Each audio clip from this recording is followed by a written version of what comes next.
Chaque citoyen doit se sentir responsable du devenir de l'ensemble dont il est solidaire et répondre à sa propre conscience. Ai-je fait ce que je devais? Me suis-je efforcé de faire mieux chaque jour? Félix Houphouët-Boigny.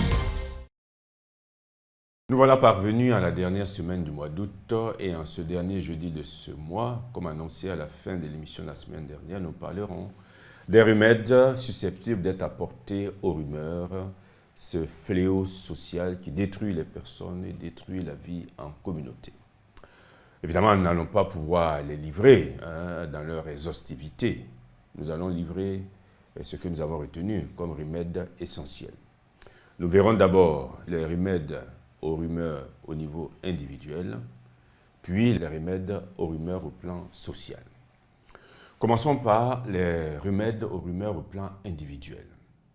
Ces remèdes peuvent être appréhendés tant au niveau de la personne qui propage la rumeur qu'au niveau de celle qui est l'objet de la rumeur. Concernant la personne qui est à l'origine de la rumeur, le remède est le suivant. Le premier d'ailleurs est à la portée de tous et semble évident. Le premier remède, c'est s'abstenir pour quelque raison que ce soit de créer une rumeur.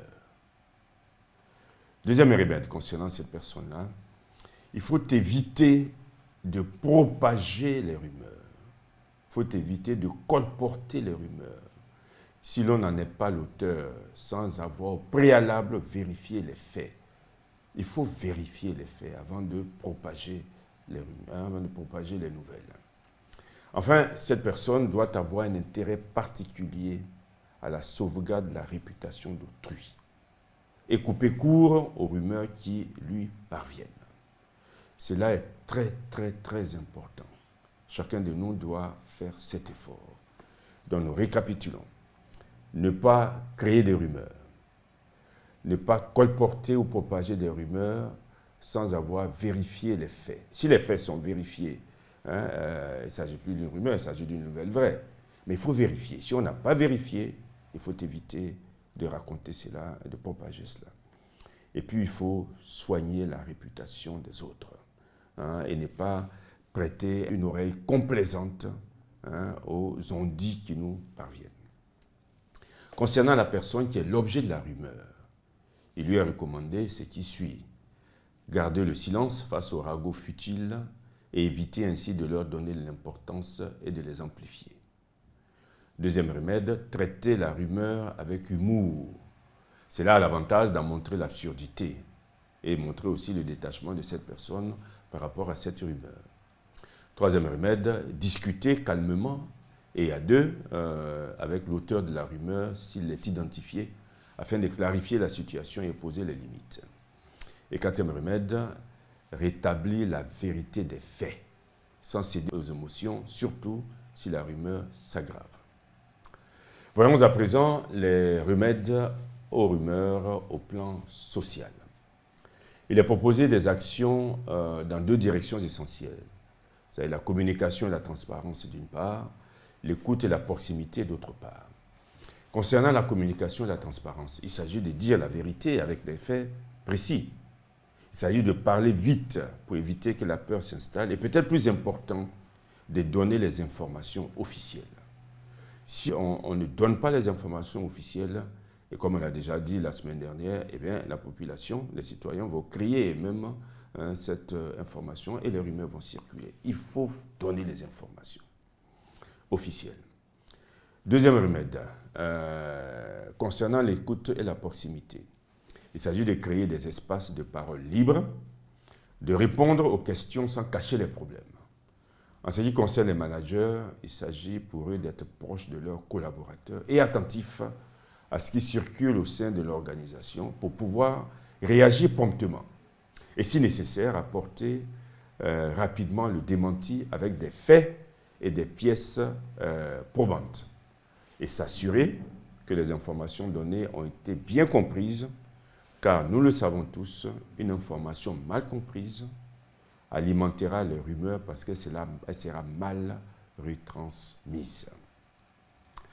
Il y aurait encore beaucoup de belles choses à dire sur les rumeurs, mais nous pensons qu'il n'est pas nécessaire d'en dire davantage, car ce qui a été dit durant ces 4 émissions du mois d'août nous a permis à tous de comprendre les rumeurs, d'en cerner les dangers, de savoir ce qu'il faut faire pour les combattre.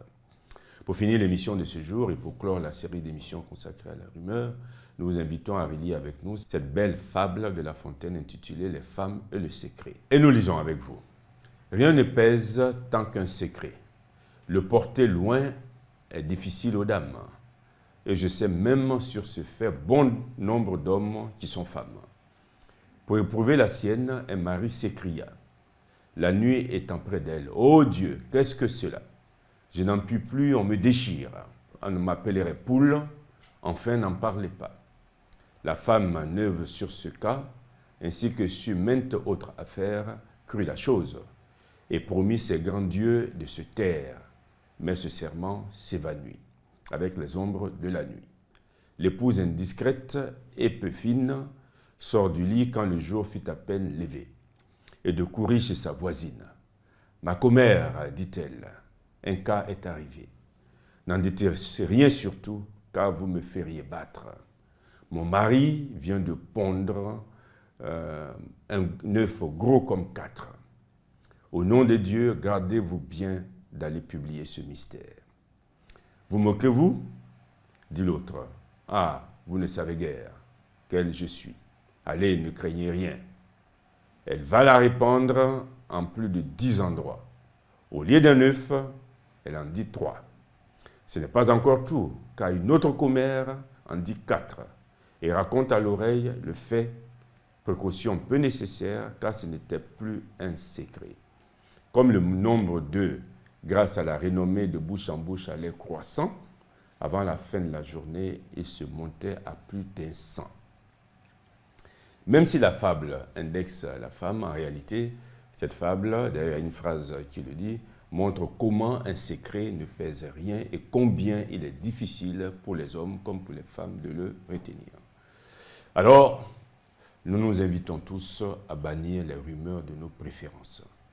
Nous nous invitons tous à éviter de faire des mensonges, des vérités publiques.